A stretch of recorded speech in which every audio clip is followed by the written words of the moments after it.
Hi guys, welcome back to my channel. Perpetual here. If you're new, you are warmly welcome. And thank you so much for joining me today as I make some delicious Nyadowaa Abomu. Guys, come along and let's get started. Alright, so I'm getting my garden eggs or Nyadowaa ready to be boiled. I'm just cutting the head of it off and I'm splitting it into a few chunks just so that it cooks a lot faster. Once I get my garden eggs into my pot, I'm adding a few scotch bonnet peppers and that's going to boil together with the garden eggs.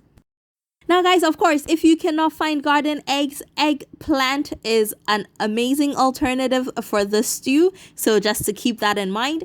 And while my garden eggs and my pepper is cooking, I'm going to get started on my yam that I'm going to be having the abomu with. So guys, you can peel the yam just like I am doing, or one that is a lot easier is just to place it on the cutting board and slice it down.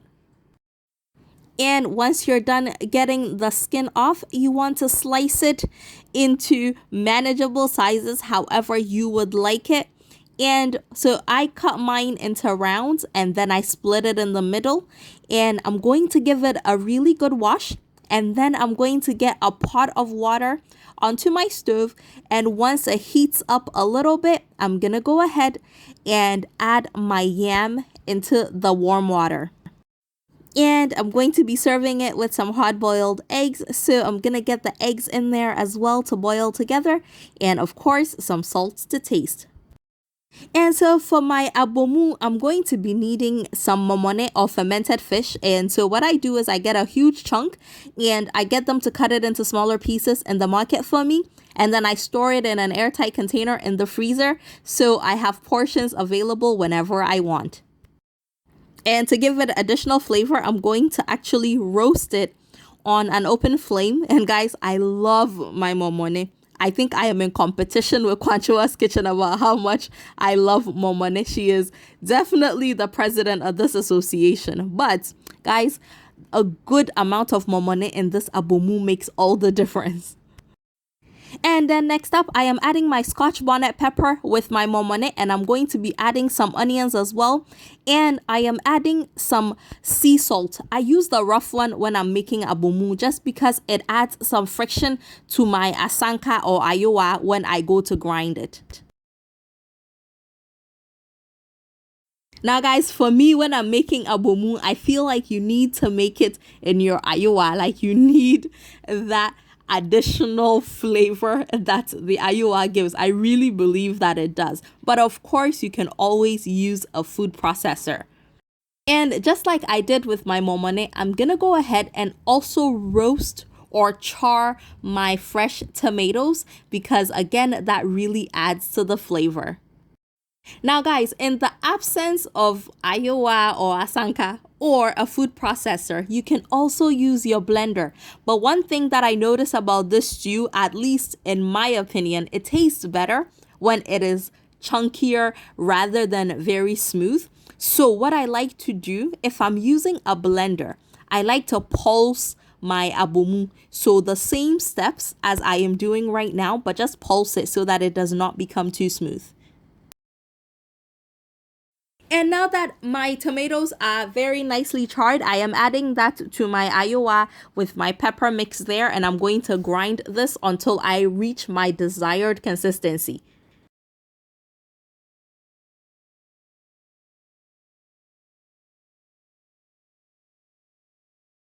And guys, I totally forgot that I had some groundnuts or peanuts, roasted peanuts. So what I am doing now, I'm going to add a bit of it on the side and I'm going to grind it just on the side until it is a little smooth, and then I will mix it with the rest of my abomu that's going on.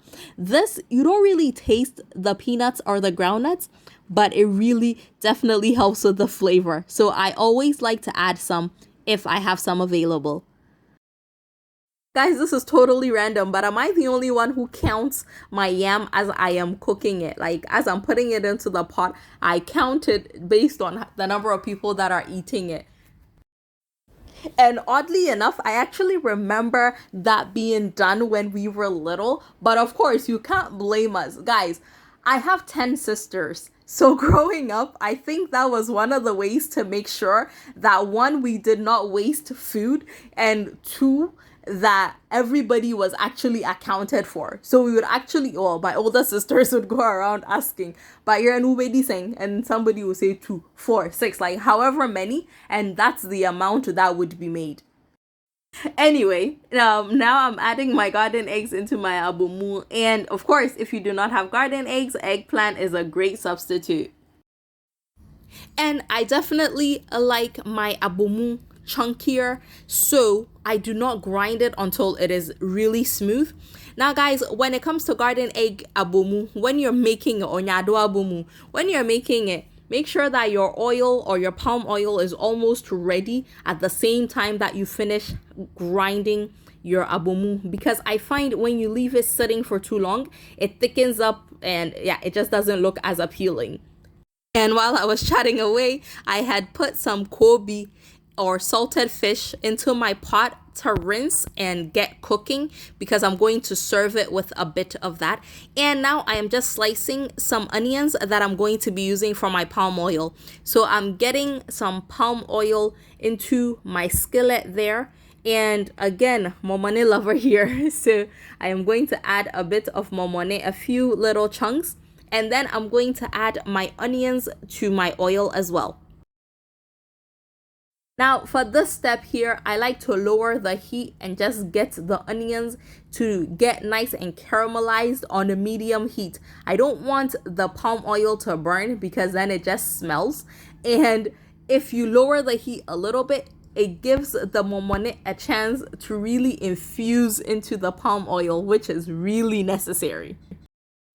And I got some avocado as well, but it was not the best avocado that I've ever bought. I bought it the day before, and yeah, after about 12 hours of buying it, it has started going bad, but I managed to salvage a few slices that we had with our abomu. And my loves, if you have not yet subscribed to my channel, please be sure to hit on that subscribe button right away, and also turn on your post notifications so that you know when I upload more amazing videos. And guys, really that is it. I am now gonna just build my abomu and layer it with all the little sides that I had going on, starting with my palm oil and momoni and onions there. I'm gonna get a bit onto my abomu that is sitting very nice in my ayowa. And what I do with a spoon or a spatula, I like to give it a quick little stir just to get the oil into all the little parts of the abomu. And I have some 2 pieces of koobi going on to my abomu, because guys, it is delicious. I actually like to eat the koobi, so I make sure that I rinse it really well, because it is really salty. So getting as much salt out of it as possible is definitely a necessity for me. And I have also added some boiled eggs that I boiled with my yam. And I've added my avocado as well. And today was one of those days where I needed some protein overload. So I also added some smoked mackerel that I had on the side, because you can never have enough. And I also added a few slices of fresh onions, because it is absolutely delicious. Guys, seriously, aduane no ekoye rough. I really hope you get to try this very soon. And today I dedicate this momoni lovers meal to Kwanchewa's kitchen. Kwanchewa, God bless you for being such an amazing sister and for being so supportive on this YouTube journey. All I can say is God bless you. So guys, when you say a prayer today, please be sure to say one for her. And just from the bottom of my heart, thank you so much.